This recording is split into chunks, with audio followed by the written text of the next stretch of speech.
பிள்ளைங்களா எப்படி இருக்கிறீங்க? அம்மா நல்லா இருக்கிறேன். இன்னைக்கு என்ன செய்ய போறேன்னு பார்த்தீங்கன்னா, எறா போட்டு பாவக்காய் கிரேவி கிராமத்து முறைப்படி வைக்க போகிறேன். பாவக்காய் எந்த ஷேப்பில் ஒன்றாலும் வெட்டிக்கிங்க. நான் கிரேவியாக வேணுன்றதுக்காக நாளாக அது மாதிரி நல்லா கலந்து வெட்டியிருக்கிறேன்.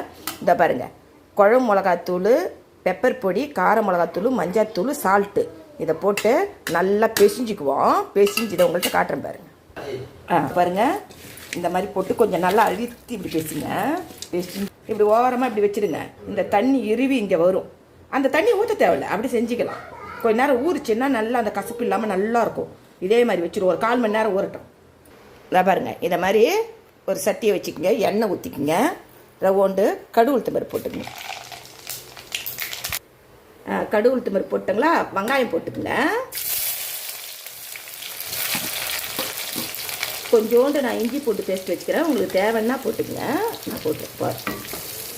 கொஞ்சோண்டு பூண்டு அரிஞ்சு மூசு மூசாலமாக அரிஞ்சு அரிஞ்சு வச்சுக்கிறேன். நான் பெருசு பெருசாக இருக்கிறதுல போட்டு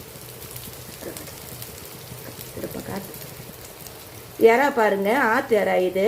இந்த பாருங்கள், இது நல்லா வாசனையாக இருக்கும். நான் கொஞ்சம் இறா தலை இருந்துச்சு, பெரிய இறா வாங்கினேன். அந்த தலையும் அதை சேர்த்து அது பாருங்கள். இதுலேயே இந்த வெங்காயத்தை கூட போட்டு வதக்கிங்க.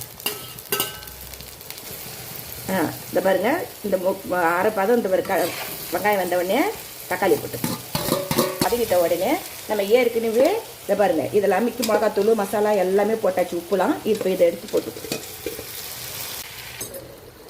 இந்த பாருங்க, கொஞ்சோண்டு புளி போட்டுக்குங்க. புளி அப்படியே போட்டு வதக்கிடுவோம். அது கூடயே வதக்கி இந்த பாருங்க, எண்ணெய் கொஞ்சம் கூட ஊற்றிக்குங்க.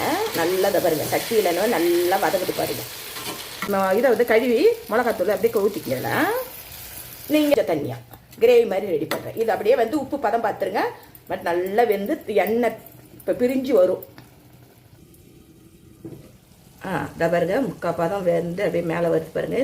தேவைப்பட்டால் உங்களுக்கு தேவைன்னா வெல்லம் வேணாம், நான் வெல்லம் போடுறேன். உங்களுக்கு வேணான்னா விட்டுருங்க. இது நல்லா சேர்ந்து வரட்டும்.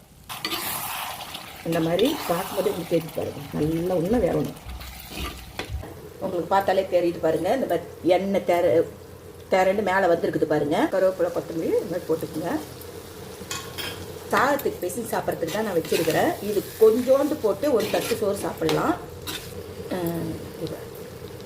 பிள்ளைங்களா, கிராமத்து முறைப்படி ஆத்தரா போட்டு பாவக்காய் கிரேவி பண்ணியிருக்கிறேன். சூப்பராக இருக்கும். இதை மாதிரி ஒரு தடவை செஞ்சு சாப்பிட்டு பாருங்கள்.